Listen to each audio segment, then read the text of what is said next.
कहानी की शुरुआत में हमें ऑथर कहते हैं कि जब तक कोई इंसान रिच नहीं बन जाता तब तक एक अच्छा सा अट्रैक्टिव और चार्मिंग इंसान बनने का कोई फ़ायदा नहीं होता। रोमांस अमीरों के लिए होता है, गरीबों के लिए नहीं। गरीबों को तो प्रैक्टिकल एंड बिना दिखावे के रहना चाहिए।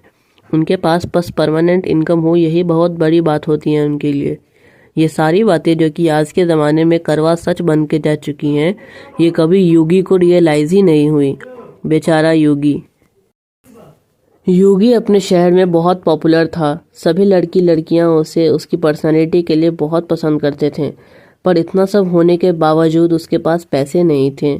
उसके पास पैसे कमाने के अलावा सारी उपलब्धियां प्रेजेंट थी।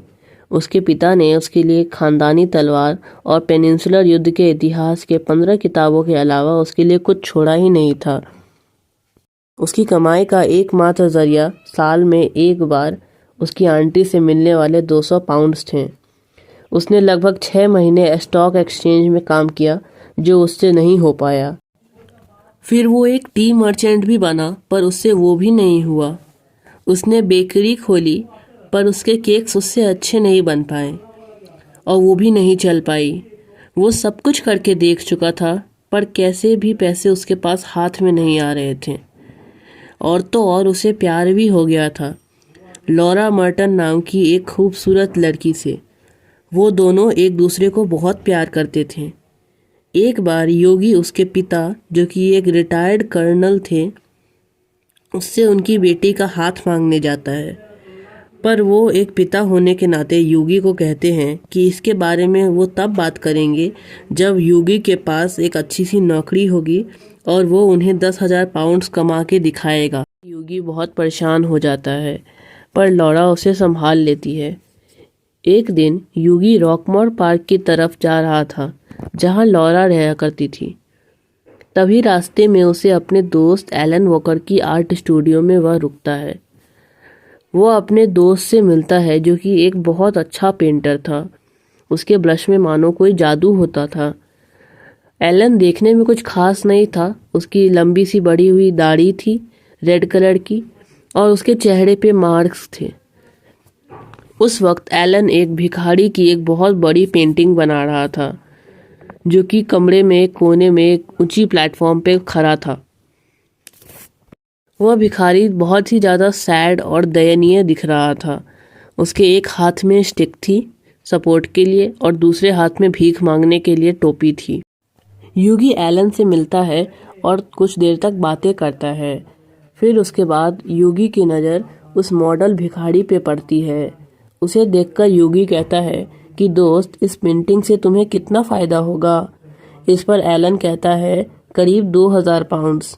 फिर योगी कहता है कि ये जो भिखारी है इसे कितने मिलेंगे? एलन कहता है 1 शिलिंग 1 घंटे के।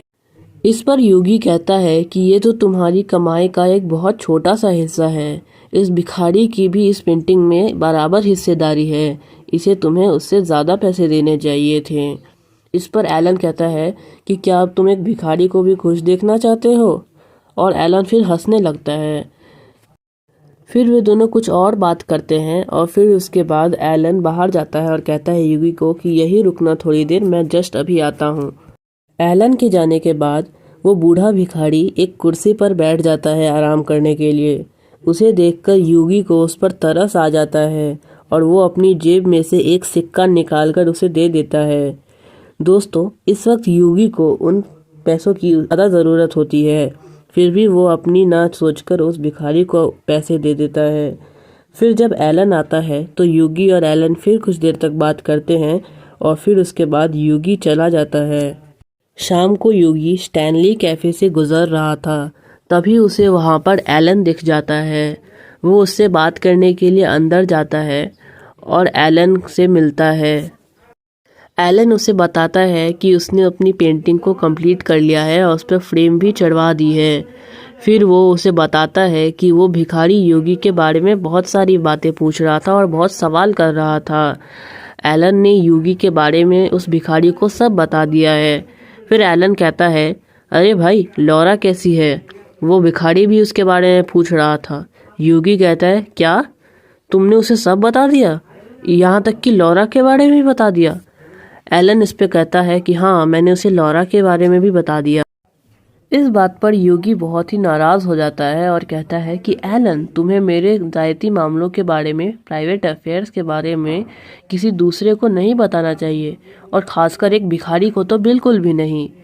एलन इस पे कहता है कि जिसे तुम भिखारी कह रहे हो ना, वो पूरे यूरोप का सबसे अमीर इंसान है, बैरन हाउसबर्ग।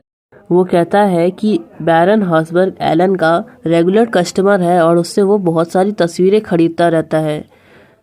जैसे ही यूगी को पता चलता है कि वो भिखारी कोई और नहीं, बैरन हाउसबर्ग, जो कि यूरोप का सबसे अमीर इंसान है, वो था, उसे अपने पैसे देने की बात पे बहुत शर्मिंदगी आती है।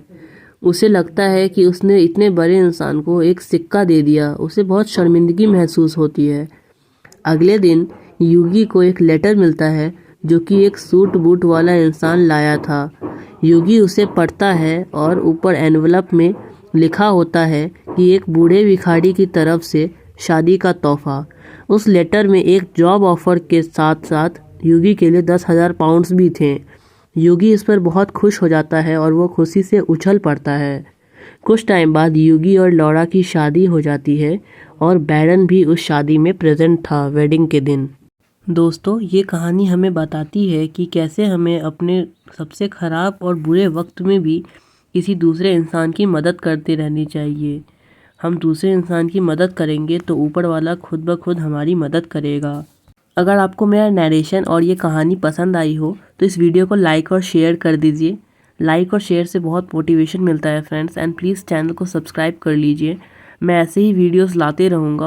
जैसा कि आप सब जानते हैं कि लिटरेचर का न्यू सिलेबस आ चुका है और सिलेबस चेंज हो चुका है, तो अभी बहुत बच्चों को तकलीफ़ हो रही है नई सिलेबस की वजह से, क्योंकि उन्होंने पुराने सिलेबस को रिगार्डिंग सब कुछ पढ़ा है।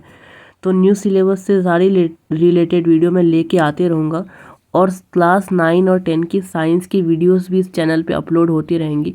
तो चैनल को सब्सक्राइब कर लीजिए और बेल आइकन को ज़रूर ऑन कर लीजिएगा, क्योंकि नोटिफिकेशन आते रहेंगे तो आप भी अपडेटेड रहेंगे वीडियोस के बारे में। तब तक के लिए स्टे हेल्दी एंड वेल।